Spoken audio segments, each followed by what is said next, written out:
guys are hot! Welcome back, everyone. So a lot of you asked me about my garage gym setup.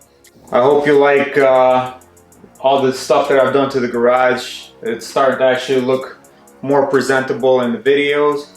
So I'm gonna do a follow-up video once I'm done cleaning everything out of the garage, and this way you will see the final setup.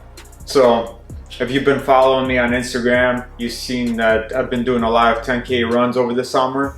But if you're unfortunate like me and live in the Midwest where it gets pretty cold in the wintertime, you have to take your running indoors unless you really want to be that dude running in a below zero weather. And I hate the cold, so I finally decided to invest into a treadmill.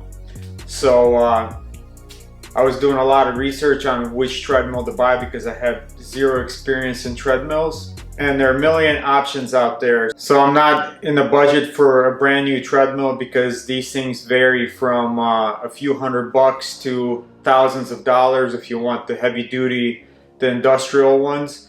So since I don't have the budget, I decided to check sites like Craigslist and Facebook Marketplace. And I came across this gem, which is a Lanice L8 Treadmill. And this thing retails brand new for $4,500. So I was able to talk this guy down to $250, which is an unbelievable price. So Derek and I decided to take a little road trip and pick this thing up, and we were able to accomplish this, even though this thing weighs like 400 pounds, and two of us were able to bring it back and install it in the garage. So there was one mistake that I made, since I don't know much about treadmills, is I didn't do good enough checking with this treadmill. And when we're installing this in the garage, you come to find out that the elevation motor was broken. So that was a huge disappointment. But luckily, thanks to the seller, the guy refunded me all the money and told me to keep the treadmill. After doing a little bit of research, I found a warehouse that sells refurbished or used parts for treadmills. So I was able to score an elevation motor for $120, which was a steal because that motor was pretty much brand new. So if you follow along, I'll show you how to not to get discouraged and how to do your own maintenance of the treadmill and how to swap out the motor.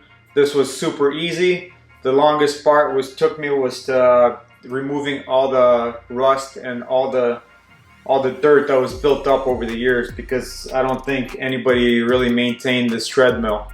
So yeah, as you can see, this thing is pretty much still looks pretty new, and the cleaning and installation process was pretty simple.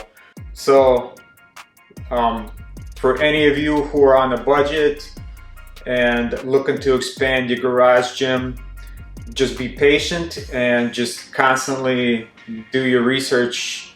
I'm on Facebook Marketplace pretty much every day looking for gym equipment. And if you saw some of the posts, like Derek and I were able to score 3 kettlebells for $150.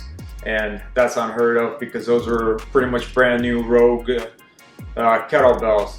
So yeah, just do your research and just stay patient, and your patience will pay off. Okay, so here we go. This is the treadmill. Here we got the broken motor and the new upgraded motor. And you're also gonna need some simple green and the silicone to clean it up and lube it up at the end.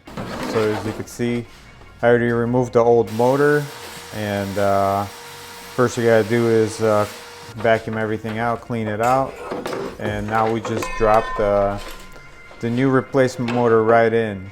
And as you can see, it's a pretty simple process. You just drop it into the bracket, and then just insert the pin, and then you add the cotter pin in the end. And just make sure that when you're putting these pins in on the ends here, that you squeeze them all the way in. It's not shown on here, I forgot to video that portion, but make sure you push all those pins all the way in on the sides, and then you add the set screws.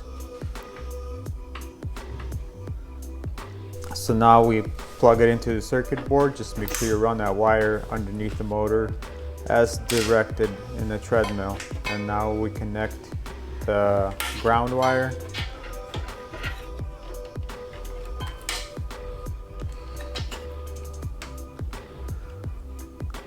So as you can see, there's just only two things that you need to plug in.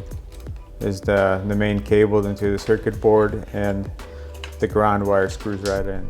Now we test that the treadmill works.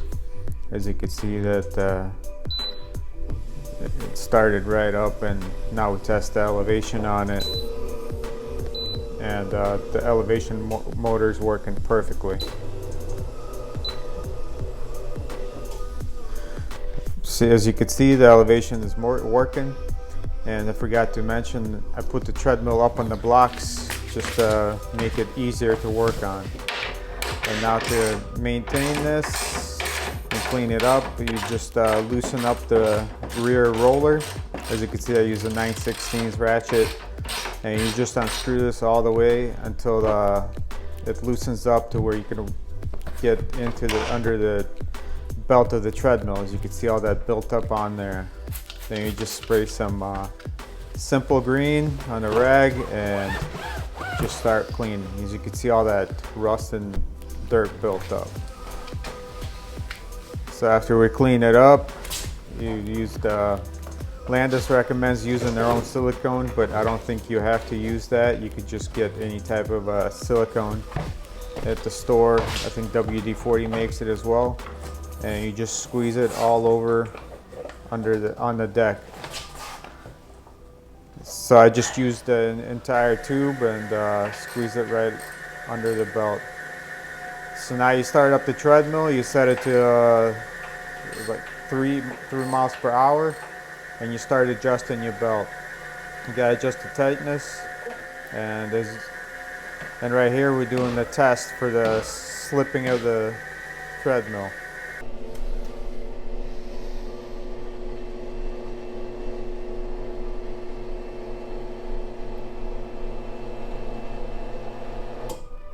So I hope you all are enjoying this channel.